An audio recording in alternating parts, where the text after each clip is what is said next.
നമ്മൾ റിയാക്ഷൻ ചെയ്യാൻ പോകുന്നത് നമ്മുടെ കത്തനാർ മൂവിയുടെ ഒഫീഷ്യൽ ടീസറാണോ ട്രെയിലർ ആണെന്ന് അറിയില്ല, പക്ഷെ ടീസർ ട്രെയിലർ രണ്ടും പറയുന്നുണ്ട്. സംഭവം നമുക്കറിയാം, ഒരുപാട് എനിക്കോണ് വർഷത്തിന് മേലെയായി തോന്നുന്നു നമ്മൾ ഈ ഒരു മൂവിയുടെ ഒരു ഡിസ്കഷനും ഒക്കെ ഇങ്ങനെ ഇന്ന ദിവസം വരുന്നു എന്നൊക്കെ പറയുന്നത്. പക്ഷേ അഗെയിൻ റീസെന്റ് ആയിട്ട് നമ്മൾ അതിന്റെ അപ്ഡേറ്റ്സ് ഒക്കെ കണ്ടു തുടങ്ങി. ഇത് റിയൽ ആയിട്ട് വരാൻ പോവുകയാണ് എന്നുള്ളത് നമുക്കറിയാം. After a long time Jayasurya വരാൻ പോവാണ്. ഇപ്പത്തെ ആട് വന്നു, അതിനുശേഷം കാരണം ജയസൂര്യയുടെ പടങ്ങൾ വൺസ് അപ്പോൺ എ ടൈം ഒരു ഡിസ്കഷൻ ഉണ്ടായിരുന്നു, അതിനുശേഷം പിന്നീട് ഒന്നും ഉണ്ടായിരുന്നില്ല. ഇവൻ ആടടക്കം അങ്ങനെയായിരുന്നു കേട്ടോ. സംഭവം എനിക്ക് തോന്നുന്നത് ജേട്ടൻ ഈ പടത്തിൽ ഫുള്ളി ലോക്ക്ഡ് ആയിരുന്നു. കാരണം വെച്ചാൽ അത്രയും ആളെപ്പോഴും സിനിമ ചെയ്യുമ്പോൾ അങ്ങനെയാണല്ലോ, ഡിഫറെന്റ് ക്യാരക്ടേഴ്സ് ചെയ്യുമ്പോൾ ആ സിനിമയ്ക്ക് വേണ്ടി മാക്സിമം ഡെഡിക്കേറ്റ് ചെയ്തിട്ട് ആ ക്യാരക്ടർ അതുപോലെ ഒരിക്കലും നമുക്ക് ജയേട്ടനാണ് സിനിമയിൽ അഭിനയിക്കുന്നതെന്ന് തോന്നൂല. ആട് വരുമ്പോൾ ഷാജി പാപ്പനാണ്, പുണ്യാളം വരുമ്പോൾ ജോയ് താക്കോൽക്കാരൻ, അങ്ങനെയല്ലേ. സുദീപാത്മത്തിലാണെങ്കിൽ ആ ഒരു സംഭവം വരിക, അല്ലേ മേരിക്കുട്ടിയിലാണെങ്കിൽ കറക്റ്റ് മേരിക്കുട്ടിയാണ്. അപ്പൊ ആ ഒരു കറക്റ്റ് ക്യാരക്ടറായിട്ട് വരുന്നതുകൊണ്ട് എനിക്ക് തോന്നുന്നു ഈ സിനിമയിൽ കത്തനാറായിട്ട് ഫുള്ള് വേണം. അതെ, അപ്പൊ അതുകൊണ്ട് തന്നെയാണ് തോന്നുന്നു ലൈക്ക് ഈ ഒരു ക്യാരക്ടറിലൊക്കെ ആ ഒരു പെർഫെക്ഷൻ കൊണ്ടുവരാനായിരിക്കണം കുറെ അധികം മൂവീസ് ഒക്കെ ഇടയ്ക്ക് ചെയ്യാതിരുന്നത്. അതെ, കുറെ സിനിമകൾ മിസ്സായി എന്ന് പറയുന്നുണ്ട്. പ്രത്യേകിച്ച് ഇപ്പൊ റീസെന്റ് ആടിന്റെ സമയത്ത് കുറെ ഇന്റർവ്യൂസ് വന്നല്ലോ, ആ സമയത്തൊക്കെ പറയുന്നുണ്ടായിരുന്നു ഒരു കുറേ സിനിമകൾ ആൾക്ക് ഇതിൻ്റെ ഇടയിലായതുകൊണ്ട് ചെയ്യാൻ പറ്റിയില്ല എന്നുള്ളതും. പിന്നെ അത് മാത്രമല്ല, പക്ഷെ ജേട്ടൻ പറഞ്ഞൊരു കാര്യമുണ്ട്, ഇതിൻ്റെ ഡയറക്ടർ റോജിൻ തോമസ് എന്താ പറയുക, ആകെ ഒരു 2-3 സിനിമകളെ ചെയ്തിട്ടുള്ളൂ. അതിൽ എല്ലാം എല്ലാവരുടെയും ഫേവറേറ്റ് മൂവീസുമാണ്. ഹോം OTT ഇറങ്ങിയിട്ട് ഭയങ്കര എല്ലാവർക്കും ഇഷ്ടപ്പെട്ട മൂവിയാണ്, അല്ലെങ്കിൽ ഫിലിപ്സ് ആൻഡ് മങ്കിപ്പന് ഭയങ്കര രസമുള്ള പടമാണ്. അപ്പോൾ അങ്ങനെ ചെയ്ത ഒരു ഡയറക്ടറും ഒരു ഗ്യാപ്പ് എടുത്താണ് ഇപ്പോൾ വരുന്നത് ഈ ഒരു സിനിമയ്ക്ക് വേണ്ടിയിട്ട്. ആൻഡ് ഇതിൻ്റെ മ്യൂസിക് ഡയറക്ടറും അത് ഫിലിപ്സ് ആൻഡ് മങ്കിപ്പനിൻ്റെ ഒക്കെ സെയിം കോംബോ ആണ്.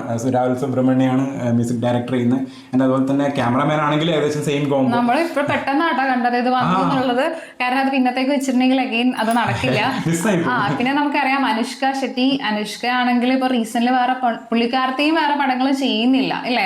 അതായത് ലാസ്റ്റ് ഏതാ പടം തന്നെ ഓർമ്മയില്ല കേട്ടോ ചെയ്തത്. ഞാൻ കണ്ടത് മറ്റേ സൈസ് 0 ആയിരുന്നു ഞാൻ കണ്ടിട്ടുണ്ടായിരുന്നു. ഒരു പടം ഉണ്ടായിരുന്നു, അടുത്തേത് 1-2 ഉണ്ടായിരുന്നു, പക്ഷെ എനിക്കൊന്ന് അത് കുറെ മുന്നേ നടന്ന പടമായിരിക്കും. ഞാൻ അതാണ് ലാസ്റ്റ് പുള്ളിയുടെ കണ്ടത്. അല്ല, ഈ മൂവിയുടെ എനിക്ക് തോന്നുന്നു ഒരു ഗ്ലിംസ് എന്തോ വന്നിരുന്നു കത്തനാറിന്റെ. ആദ്യം നമ്മള് ചേട്ടൻ ഇങ്ങനെ കൈ ഇങ്ങനെ വെച്ചിട്ട് ഒരു സാധനം ഇങ്ങനെ വരുന്നതൊക്കെ കാണിച്ചിട്ടുള്ളൊരു, പിന്നെ അതുപോലെ തന്നെ അനുഷ്ക ഷെട്ടിയുടെ ബർത്ത്ഡേ സമയത്തൊന്ന് അനുഷ്കനെ കാണിച്ചിട്ടുള്ളൊരു വീഡിയോ ഇറക്കിയിട്ടുണ്ടായിരുന്നു. അതല്ലാതെ ഇപ്പൊ ആളെ കുറെ നാളായിട്ടാണ് നമ്മള് കാണാൻ പോകുന്നത്. ഇനി എനിക്കറിയില്ല ഇത് ഈ ഒരു പടത്തിന് വേണ്ടിയിട്ട് പുള്ളിയും ലോക്കായി പോകുന്നതായിരിക്കും. കാരണം ചില സിനിമകൾ അങ്ങനെയാണല്ലോ, വലിയ സിനിമകളാകുമ്പോൾ ആ സിനിമയിൽ ഭയങ്കരമായിട്ട് അവർക്ക് ചെയ്യാനുണ്ടാവും. അത്രയും ലീഡ് റോളാണെങ്കിൽ, പിന്നെ അതുപോലെ തന്നെ കേട്ടെടുത്തോളം ലീഡാണ്. പിന്നെ അതുപോലെ തന്നെ പ്രഭുദേവി ഉണ്ട് പടത്തിൽ, സാൻഡി മാസ്റ്റർ ഉണ്ട്, അങ്ങനെ ഒരു ലോഡ് ആക്ടേഴ്സും ഉണ്ട് സിനിമേൻ്റെ അകത്ത്.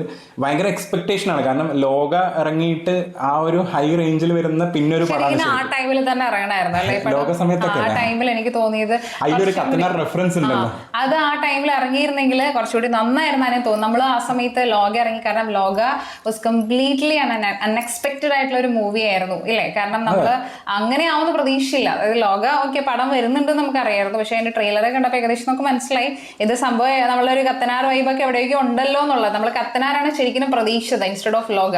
അപ്പോൾ എന്തായാലും സംഭവം നമുക്ക് കണ്ടു നോക്കാം. ട്രെയിലർ ടീസർ എന്താണെന്ന് അറിയില്ല, എന്തായാലും കാണാം. ടീസർ ട്രെയിലർ രണ്ടും പറയുന്നുണ്ട്. ചില വേറെ വീഡിയോ കൂടി ഇറക്കാൻ സാധ്യത, അതായിരിക്കും ഒരു കംപ്ലീറ്റ് ട്രെയിലർ അല്ലെങ്കിൽ ട്രെയിലർ 2 എന്നൊക്കെ പറഞ്ഞിട്ടില്ല. പിന്നെ എനിക്ക് തോന്നുന്നതേ ഒരു അപ്ഡേറ്റ് കറക്റ്റ് വേണമല്ലോ, കുറച്ചായില്ലേ കൊടുത്തിട്ട്. പിന്നെ ഇപ്പൊ നല്ല കറക്റ്റ് സമയമാണ്, കാരണം ആട് ബ്ലോക്ക് ബസ്റ്റർ ആണ്, വെക്കേഷൻ ടൈം അല്ല, ആട് 100 കോടി കയറി ക്ലബ് കയറിയല്ലോ. അപ്പൊ ഈ ഒരു സമയത്ത് ഇത് ഇറക്കി കഴിഞ്ഞാലാണ് കുറച്ചും കൂടി പോപ്പുലാരിറ്റി ഉണ്ടാവുക. തുടങ്ങിയാലോ? ഇംഗ്ലീഷിലൊക്കെ ഇറങ്ങിയിട്ടുണ്ടോ? ഇല്ല, ഇത് ഒരു ഹോളിവുഡ് വൈബ് ഭയങ്കര ഇല്ലേ പോസ്റ്ററിൽ തന്നെ. വേറെ ഏതൊരു പടം പോലെ ഉണ്ടല്ലേ, മറ്റേതുപോലെ ഗെയിം ഓഫ് ത്രോൺസ് ഒക്കെ പോലെ. ചേട്ടനെ കാണുമ്പോൾ അതുപോലെ ഉണ്ട്. விஞ்ஞானத்தின் ரூபமும் உறவிடமும் எப்படியா இருந்தாலும் காந்தலூர் சாலையில் அது வரவேற்கப்படும். தமிழ் மலையாளம் ஸ்டைல். ഇന്ദ്രജാലത്തെ നമ്പുറതില്ല. അവബോധത്തിന്റെ രഹസ്യ മാർഗങ്ങളിൽ വലിയവർ ഗവേഷണം ചെയ്യുന്നുണ്ട്.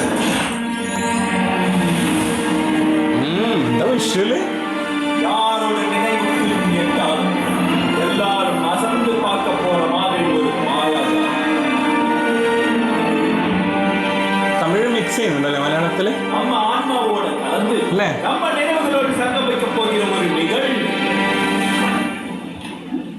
ജയരാജശ്രീക്ക് കുഞ്ഞമനിൽ നിന്ന് വാഴ്ത്തുക്കൾ. കണ്ട കണ്ടതും കേട്ടതും ഒന്നുമല്ല വരാനിരിക്കുന്നത്. ഓ ഡമ്മോ, എന്താ വിഷ്വല്?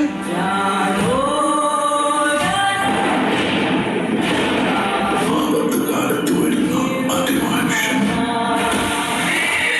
അഗ്നിയാണ്. കൈപിടിച്ചാൽ കരുതലും കൈവിട്ടാൽ കുട്ടിനാശവും ഫലം. ഇതാണ് മുന്നേ കാണിച്ചിട്ടുണ്ടായിരുന്നു. ഒരു മനിത ഉടമ്പിൽ കൊള്ളുന്നതിലും അധികം ശക്തി നിങ്ങൾ കട്ടുപ്പെടുത്തി.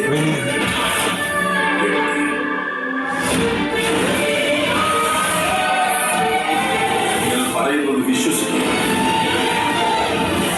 എന്നാൽ ആപത്തിലാണ്.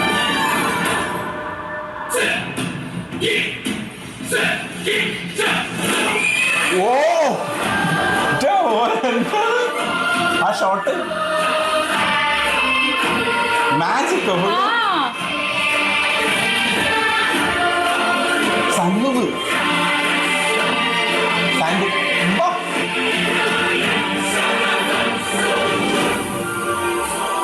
ബ്രഹ്മാണ്ടം.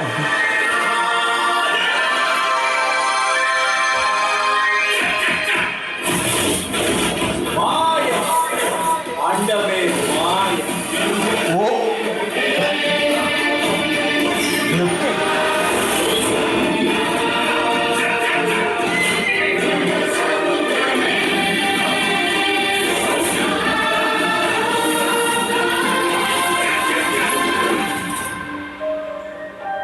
ഇത് വേറൊരു കത്തനാറ് കേട്ടാ അല്ലേ?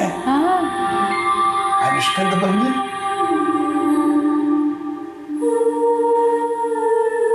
ക്ലാസ് ഉണ്ട് കേട്ടോ, ഭയങ്കര ക്ലാസ്. വേറൊരു ലോകത്ത് പോയൊരു ഫീൽ കേട്ടോ. ലൈക്ക് ഒരു ഡിസ്നി പ്രൊഡക്റ്റ് ഒക്കെ പോലെ ഇല്ലേ? ഒരു ഫെയറി ടെയിൽ വൈബ്. മറ്റേ dialogue fairy tale for grown ups ഇല്ലേ, നമ്മൾ ആക്കണ്ടതല്ല. ശരിക്കും ഇത് അങ്ങനെ തോന്നി. അതായത് നമ്മളെ വലുതായ ആൾക്കാർക്കും ഇഷ്ടപ്പെടുന്ന ഒരു ഫെയറി ടെയിൽ വൈബ്. നമ്മൾക്കറിയാം fairy tale usually it's A product almost like A kids സംഭവമാണ്. പക്ഷെ ഇത് നമുക്കും കാണാൻ പറ്റുന്ന, അല്ലെങ്കിൽ നമ്മള് കത്തനാർ ഒബിയസ്ലി നമ്മളെല്ലാവരും കത്തനാർ സീരിയലിന്റെ ഫാൻസ് ആണ്, മന്ത്രികൻ ഇല്ലേ? അപ്പോ അതിനകത്ത് നമ്മളെ കണ്ട് ശരിക്കും ആ ഒരു ടൈമിന് വേണ്ടിയിട്ട് നമ്മൾ വെയിറ്റ് ചെയ്യായിരുന്നു ആ ഒരു സീരിയൽ കാണാനായിട്ട്. കാരണം അതിനകത്ത് കാണിച്ചിരിക്കുന്ന ആ ഒരു ലിമിറ്റഡ് ആയിട്ടുള്ള ആ റിസോഴ്സസ് ആ ടൈമിൽ തന്നെ നമുക്ക് അത്രയും നമ്മളെ പിടിച്ചിരുത്തിയ ഒരു സീരിയൽ ആയിരുന്നു. അപ്പൊ അതിന്റെ ഒരു മൂവി വരാൻ പോകുന്നു എന്ന് പറഞ്ഞപ്പോൾ നമുക്കറിയാം ഏകദേശം അതുപോലെയൊക്കെയാണ് നമ്മൾ പ്രതീക്ഷിച്ചത്. പക്ഷെ ഇതെന്ന് പറഞ്ഞാൽ ഏകദേശം ഒരു ഭയങ്കര ഒരു ഹോളിവുഡ് വൈബില് സാധനം തന്നിരിക്കുന്നു. അത് മാത്രമല്ല ക്ലാസ്, ഭയങ്കര ഒരു ക്ലാസ് വൈബ് കേട്ടോ. അതായത് ജസ്റ്റ് ഒരു പേടിപ്പിക്കുന്ന മറ്റേ അതും ഇതും അങ്ങനെയല്ല, നമ്മളൊരു ഫാന്റസിയിലോട്ട് അങ്ങോട്ട് കൊണ്ടുപോവാണ്, ഒരു ലോകത്തേക്ക് കംപ്ലീറ്റ്ലി ഒരു മാജിക്കൽ വേൾഡിലോട്ട് അല്ലെ? മാജിക്കൽ വേൾഡിലോട്ട്. കാരണം ആ ഒരു ഓരോ സീനുകൾ കാണിക്കുമ്പോഴും അതിന്റെ ഒരു ഡീറ്റെയിലിംഗ് ആണെങ്കിലും അതിന്റെ വിഷ്വൽസിന്റെ ക്വാളിറ്റി, പിന്നെ അതുപോലെ സൗണ്ട് ഡിസൈനിങ്, ആ ഒരു റോജിന്റെ പേര് കാണിക്കുന്നതിന് മുന്നേ ഡയറക്ടർ പേര് കാണിക്കുന്നതിന് ഒരു വിഷ്വൽ കാണിച്ചിട്ടില്ലേ, അത് കാണുമ്പോൾ തന്നെ നമ്മൾ ഇതിന്റെ ഉള്ളിലോട്ട് കയറി. ആക്ച്വലി ഇത് വേണമെങ്കിൽ നമുക്ക് പറയാം, ഇത് ബിയോണ്ട് ഹോളിവുഡ് ലെവൽ എന്ന് വേണമെങ്കിൽ പറയാം. കാരണം ഹോളിവുഡിൽ നമുക്ക് അറിയാം വാട്ട് എവർ വന്നിട്ടുണ്ടെങ്കിലും ഒരു എല്ലാത്തിനും ഒരു ആർട്ടിഫിഷ്യൽ ഉണ്ടായിരിക്കും. അല്ല അവർ കുറച്ചും കൂടി ഒരു അവരുടെ വെച്ചാൽ കൂടുതൽ മറ്റേതായിരിക്കും. പക്ഷെ ഇതിലില്ലേ ആ ഒരു മലയാളി, അതായത് ഇപ്പോ ആ ഒരു ഹോളിവുഡ് വൈബില് ആ ഒരു മലയാളിത്തം അല്ലെങ്കിൽ നമുക്കറിയില്ല ആ ഒരു നൈർമല്യം എന്താ പറയാ, ഒരു ഗ്രേസ് വേണമെങ്കിൽ അങ്ങനെ പറയാം. അതായത് ഇപ്പൊ അനുഷ്ക ആണെങ്കിൽ അനുഷ്കയുടെ ഫേസ് ഒക്കെ നമ്മൾ ഉദ്ദേശിക്കുക അങ്ങനെ കാണിക്കുന്ന ഒരു പ്രേതത്തിനെയൊക്കെ അല്ല പ്രതീക്ഷിക്കുക. പക്ഷെ ഭയങ്കര സുന്ദരിയായിട്ടുള്ള ഒരു ലേഡി അല്ലേ നമ്മൾ കാണുമ്പോൾ. ആൻഡ് അത് മാത്രമല്ല, ഇവൻ കത്തനാർ കാണിക്കുന്ന സമയത്താണെങ്കിലും ആളെയും അങ്ങനെ തന്നെയാണ്, ഭയങ്കര ഒരു ഗ്രേസ് ആണ് നമ്മൾക്ക് രണ്ടുപേരുടെയും ഫേസിൽ കാണാൻ പറ്റുന്നത്. And all other characters like കാണിച്ചിരിക്കുന്നതൊക്കെ എല്ലാവരും അടിപൊളി, ശരിക്കും മെസ്മറൈസ്ഡ് ആയെന്ന് വേണമെങ്കിൽ പറയാം. ശരിക്കും ഇത് കാണുമ്പോൾ പടം കാണാൻ തോന്നുന്നുണ്ട്. ആൻഡ് അത് മാത്രമല്ല ട്രെയിലർ തന്നെ ഒന്നും കൂടി കണ്ട് നോക്കാനുള്ളൊരു ഫീല് ഭയങ്കരമായിട്ട്, കാരണം റിപ്പീറ്റ് വാച്ചിനുള്ള ട്രെയിലർ തന്നെ ഉണ്ട്. റീസെന്റ് കണ്ട സംഭവങ്ങള് എനിക്ക് അങ്ങനെ ഇതുവരെ തോന്നിയിട്ടില്ല. അതായത് വൺസ് അഗെയിൻ നമുക്ക് വാച്ച് ചെയ്യണം എന്നൊരു ഫീല് എനിക്കിപ്പോ റീസെന്റ് കണ്ടില്ലൊന്നും തോന്നിയില്ല ടു ബി ഫ്രാങ്ക്. ഇത് പക്ഷെ അങ്ങനെയല്ല, ഞാൻ അതിനകത്ത് അങ്ങനെ ഇരുന്ന് പോയി, ലൈക്ക് തീരരുതെന്ന് തോന്നിയല്ലേ? തോന്നി, കാണാൻ തോന്നി. പിന്നെ ശരിക്കും നമ്മൾ ട്രെയിലർ എന്ന് പറഞ്ഞാല് വേഗം കട്ട് ഷോട്ട് ആക്കി പെട്ടെന്ന് കാണിച്ചിട്ട് നമുക്കൊരു ക്യൂരിയോസിറ്റി ഫാക്ടർ എന്ന് നമ്മൾ തിയേറ്ററിൽ കാണണം എന്ന് തോന്നും. പക്ഷെ ഇത് അങ്ങനെയല്ല, ഇത് ഇനിയും കുറച്ചും കൂടി ഒന്ന് കാണിച്ചിരുന്നെങ്കിൽ നന്നായിരുന്നു എന്നുള്ളൊരു ഫീല് ഭയങ്കരമായിട്ട് തോന്നി. അത്രയും അത് ട്രെയിലർ കട്ട് ചെയ്തതിന്റെ രീതിയാണോ അല്ലെങ്കിൽ അതിൽ ഓൾറെഡി ഉള്ള വിഷ്വൽസ് ഗംഭീരമായിട്ടുള്ളത് കൊണ്ട് നമുക്ക് കാണിച്ചതാണ് കാണിച്ച ഏരിയയും. കാരണം എന്താ പറയുക, ഞാൻ അതാ പറഞ്ഞത് നേരത്തെ, ഹോളിവുഡ് ടച്ചിന്റെ അകത്ത് നമ്മളെ ഇന്ത്യൻ സ്റ്റൈലും കൊണ്ടുവരാൻ നോക്കിയിട്ടുണ്ട്. മലയാളത്തിലൊരു മാസ് എഫക്റ്റ് ഇല്ലേ, അതും ചേട്ടനെ കാണിക്കുന്ന മാസും വരാൻ നോക്കിയിട്ടുണ്ട്. മാസ് തന്നിട്ടാണ് ക്ലാസ്സിലോട്ട് പോണത്. എൻ്റെ ആ ഒരു കറക്റ്റ് അനുഷ്കേനെ കാണിച്ചപ്പോ ഒരു മ്യൂസിക് ഒന്ന് താഴെ പോയില്ലേ, അത് ഭയങ്കര രസമായിരുന്നു കേട്ടോ. അപ്പൊ ആ വെള്ളം ഇങ്ങനെ നല്ല സൗണ്ട് ഡിസൈൻ പറഞ്ഞ പോലെ തന്നെ ആ ഒരു ഡിസൈൻ ചെയ്തിരിക്കുന്നത്. ആക്ച്വലി ഞാൻ എന്താ പറയാൻ വന്നതെന്ന് വെച്ചാല്, അത് ഇപ്പൊ പറയല മറന്നു. അതാണ് ഈ സംഭവമാണ് നമ്മള് നമ്മുടെ ലാലേട്ടന്റെ പടത്തിൽ നിന്ന് എക്സ്പെക്ട് ചെയ്തത്. മറ്റേ പടം ബറോസ്, അതായത് ഈ സാധനം, അതായത് നമ്മൾ ആക്ച്വലി എക്സ്പെക്ട് ചെയ്തത് ഈ സാധനം ഇത്ര കിട്ടി, ഇത് മതി, ഇതായിരുന്നു നമ്മൾ വെയിറ്റ് ചെയ്തത്. ചിലപ്പോ ഈ പടത്തിന് നമ്മൾ ഇതായിരുന്നില്ല വെയിറ്റ് ചെയ്തത്, അതായിരിക്കും ഇത് ഭയങ്കരമായിട്ടൊരു നമുക്ക് ഭയങ്കര ഒരു സർപ്രൈസ് ഫീൽ ചെയ്തത് കണ്ട സമയത്ത്. പക്ഷെ നമ്മൾ ബറോസിൽ നിന്ന് ഏകദേശം ഈ ക്വാളിറ്റിയെ നമ്മൾ എക്സ്പെക്ട് ചെയ്തു, പക്ഷെ അവിടെ നമുക്ക് കിട്ടിയില്ല. അവിടെ ഭയങ്കര ഒരു നമ്മളായിട്ടൊന്നും കണക്ട് ആവുന്നില്ല. ഇപ്പൊ ഇവിടെ ഒരു ഹോളിവുഡ് വൈബ് അടിച്ചാലും നമ്മള് പ്രേക്ഷകരിലേക്ക് അത് ഭയങ്കരമായിട്ട് കണക്ട് ആവുന്നുണ്ട് ഓരോ ക്യാരക്ടറും. അപ്പൊ അവരാണെങ്കിൽ വലിയ ഡയലോഗോ മറ്റു സംഭവങ്ങളൊന്നും അതിനകത്ത് പറഞ്ഞിട്ടില്ല, ക്രിഞ്ച് സാധനങ്ങളൊന്നും പറഞ്ഞിട്ടില്ല. പക്ഷെ എന്നാലും ഭയങ്കര സ്ട്രോങ് ക്യാരക്ടേഴ്സ്, എസ്പെഷ്യലി പ്രഭുദേവ.